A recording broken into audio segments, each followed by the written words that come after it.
Passport visa സേവനത്തിലുള്ള പുതിയ കരാറുകൾ റദ്ദാക്കിയ വിധിക്കെതിരെ സുപ്രീം കോടതിയെ സമീപിച്ച് കേന്ദ്ര സർക്കാർ. ഡൽഹി ഹൈക്കോടതി വിധിക്കെതിരെയാണ് കേന്ദ്രം സുപ്രീം കോടതിയെ സമീപിച്ചത്. ഹർജി തിങ്കളാഴ്ച പരിഗണിക്കാമെന്ന് സുപ്രീം കോടതി പറഞ്ഞു. ആർ അച്യുതൻ ഡൽഹിയിൽ ചെയ്ത അച്യുതൻ, ഈ UAE അടക്കമുള്ള 14 രാജ്യങ്ങളിലെ സേവനങ്ങളാണ് ഈ സേവനങ്ങൾക്കുള്ള കരാറാണ് റദ്ദാക്കിയത്. സുതാര്യതയില്ലെന്നായിരുന്നു ചൂണ്ടിക്കാട്ടിയത്. എന്താണ് വിവരങ്ങൾ? Suhail, UAE, Kuwait, Australia, Singapore എന്നിവിടങ്ങളിലെ പുതിയ കമ്പനികൾക്ക് നൽകിയ കരാറാണ് ഡൽഹി ഹൈക്കോടതി കഴിഞ്ഞ ദിവസം റദ്ദാക്കിയത്. സുതാര്യത ഇല്ല, ഈ പ്രവർത്തനങ്ങളിൽ സുതാര്യത ഇല്ല എന്ന് ആരോപിച്ചുകൊണ്ടായിരുന്നു ഡൽഹി ഹൈക്കോടതിയുടെ ഭാഗത്ത് നിന്ന് ഇത്തരമൊരു ഉത്തരവ് ഉണ്ടാകുന്നത്. എന്നാൽ ആ ഉത്തരവിനെതിരെയാണ് കേന്ദ്ര സർക്കാർ ഇപ്പോൾ സുപ്രീം കോടതിയെ സമീപിച്ചത്. ഇന്ന് ചീഫ് ജസ്റ്റിസ് സൂര്യകാന്തിന്റെ ബെഞ്ചിന് മുൻപാകെ കേന്ദ്രത്തിന് വേണ്ടി സോളിസിറ്റർ ജനറൽ തുഷാർ മേത്ത ഹാജരായി ഈ വിഷയം അവതരിപ്പിക്കുകയായിരുന്നു.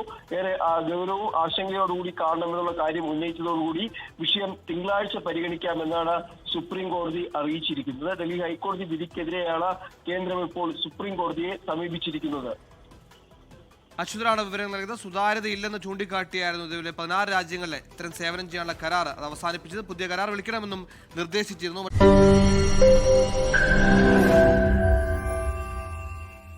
ലോകത്തെവിടെയായാലും ഏത് സമയത്തും 24 വാർത്തകളും ഓഗ്മെന്റഡ് റിയാലിറ്റി പാക്കേജുകളും എക്സ്പ്ലെയിനറുകളും വിശദമായി കാണാൻ ഞങ്ങളുടെ YouTube ചാനൽ നിങ്ങൾക്ക് സബ്സ്ക്രൈബ് ചെയ്യാം.